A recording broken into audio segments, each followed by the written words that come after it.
In the annals of human history, few moments carry the weight of finality as those uttered on death row. Join us now as we delve into the chilling, thought-provoking final testaments left behind by those who face the ultimate curtain call. Jimmy Glass, a man who had known only the confines of prison walls for much of his life, uttered a final statement that yearned for a simpler time.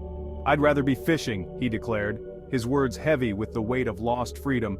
It was a poignant longing for a life less troubled, a life where the gentle sway of a fishing rod and the murmur of a flowing river replaced the cold steel bars that had defined his existence. In those final moments, Glass's words painted a vivid picture of a man whose spirit, though shackled by circumstance, still yearned for the tranquility that eluded him. His words, echoing through the chamber, served as a poignant reminder of the universality of human desires. Jeffrey David Matthews, a man who maintained his innocence until his final breath, faced his execution with an unsettling mix of defiance and dark humor. "I think that governor's phone is broke." "He hadn't called yet," he quipped, his words laced with a sardonic wit that belied the gravity of his situation. Matthews' statement, delivered with a chilling calmness, spoke volumes about his unwavering belief in his own innocence. It was a final act of defiance against a system he believed had wronged him, a system that held his life in its hands. He refused to be defined by the circumstances of his demise, choosing instead to leave behind a legacy of unwavering conviction. Barbara Graham, known by the chilling moniker Bloody Babs, offered a final statement that was as cynical as it was thought-provoking. "Good people are always so sure they're right," she remarked, her words laced with a bitterness born from a life lived on the fringes of society. Graham's statement, delivered with a mix of resignation and defiance, served as a scathing indictment of a society that she believed had failed her. Her words, though laced with cynicism, forced listeners to confront uncomfortable truths about judgment, morality, and the often arbitrary nature of justice. Humor, often a coping mechanism in the face of adversity, took on a macabre tone in the execution chamber as George Appel faced his final moments.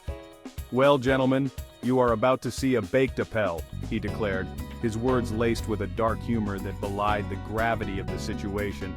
Appel's pun, a play on his own surname, was a testament to the human spirit's ability to find humor even in the darkest of times.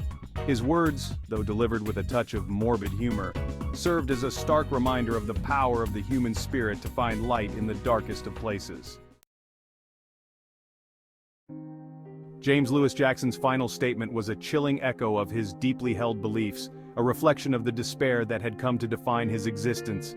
"Warden, murder me," he pleaded, his words echoing through the execution chamber, a stark condemnation of the society that had condemned him.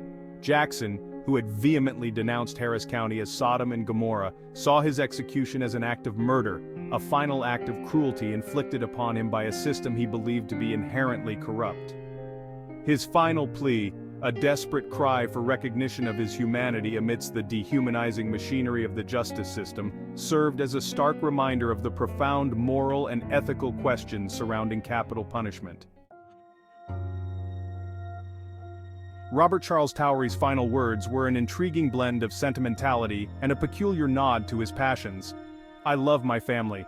Potato, potato, potato," he uttered, his statement a curious juxtaposition of heartfelt emotion and an unexpected onomatopoeia. The repetition of potato, seemingly out of place in such a somber setting, was Towery's way of referencing the distinctive sound of a Harley-Davidson motorcycle engine, a passion he held dear.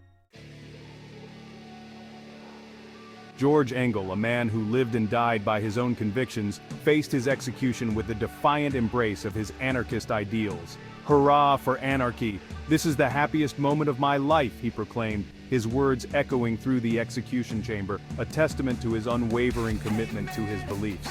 Engel, who viewed his execution as a final act of defiance against a state he believed to be inherently oppressive, found a strange sense of liberation in his impending death. His final statement, a defiant cry for freedom from the constraints of a society he rejected, challenged conventional notions of fear and despair in the face of death. Aileen Wuornos, a woman whose life and crimes inspired both fear and fascination, uttered a final statement that was as haunting as it was bizarre.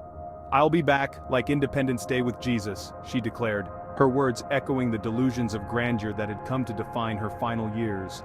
Warnos, who had always maintained her innocence, claiming her victims were men who had assaulted her, seemed to find solace in a warped sense of religious vindication. Her final words, delivered with an eerie conviction, served as a chilling reminder of the darkness that can reside within the human heart. Black humor, often a coping mechanism in the face of the macabre, took center stage in James French's final moments. "French fries," he quipped, his words echoing through the execution chamber, a morbid punchline to a life cut short. French, who had a penchant for theatrics, saw his execution as a final opportunity to leave his mark on the world, even if it was through a darkly humorous quip. His final words, though unsettling in their levity, served as a reminder of the human spirit's ability to find light in the darkest of places.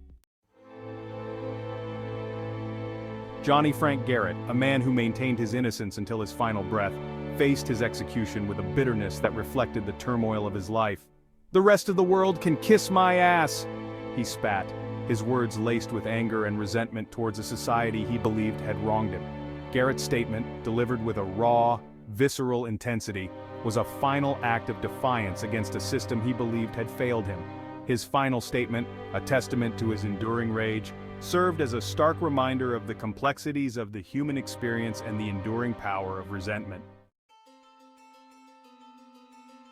Robert Alton Harris, a man facing his own mortality, chose to confront the inevitability of death with a chillingly poetic statement.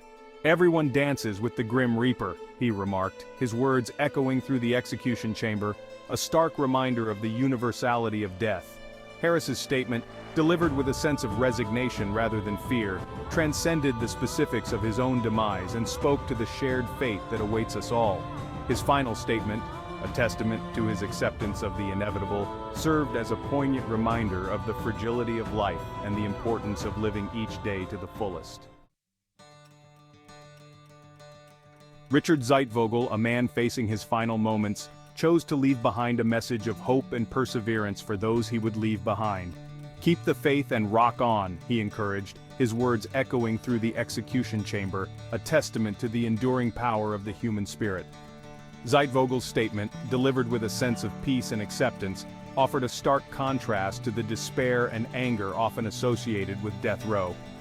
His final statement, a beacon of positivity amidst the darkness of his circumstances, served as a powerful reminder of the importance of finding light in the darkest of places.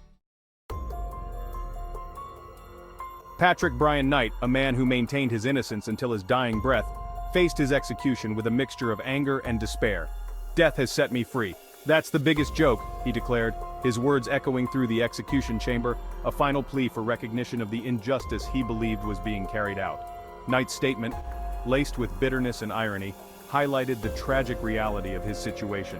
He saw his impending death not as a release, but as a continuation of the injustice he believed had defined his life. His final statement, a testament to his unwavering belief in his own innocence, challenged those present to confront the possibility of a miscarriage of justice. Even in the face of death, the human capacity for humor, often tinged with absurdity, can surface in unexpected ways. "I did not get my SpaghettiOs," he complained, his words echoing through the execution chamber, a final act of defiance against the absurdity of his situation. Grasso's statement, a seemingly trivial complaint in the face of his impending demise, highlighted the dehumanizing nature of the execution process. His words, devoid of grand pronouncements or philosophical musings, served as a stark reminder that even in death, the basic human desire for dignity and respect remains. His final statement, a testament to the enduring power of the mundane, continues to provoke a mix of laughter and discomfort. Grover Cleveland Redding's final words were a testament to the enduring mystery that can surround a life cut short. "I have something to say, but not at this time," he stated, his words hanging in the air, a tantalizing glimpse into a story left untold. Redding's statement, cryptic and open-ended, left those present with more questions than answers. His final words, a testament to the elusiveness of truth and the enduring power of the unspoken word, serve as a chilling reminder that some stories end not with a period but with an ellipsis. The final statements of these individuals, diverse in their tone and content, offer a haunting glimpse into the human psyche facing its ultimate demise. Some met their fate with defiance, others with regret, and some with a touch of dark humor. Their words, echoing through the silence of the execution chamber, serve as stark reminders of the fragility of life and the finality of death. As we reflect on these last utterances, we are left to ponder the complexities of the human experience and the myriad ways in which we confront our own mortality. Subscribe to our channel for more explorations of life's most intriguing and thought-provoking mysteries.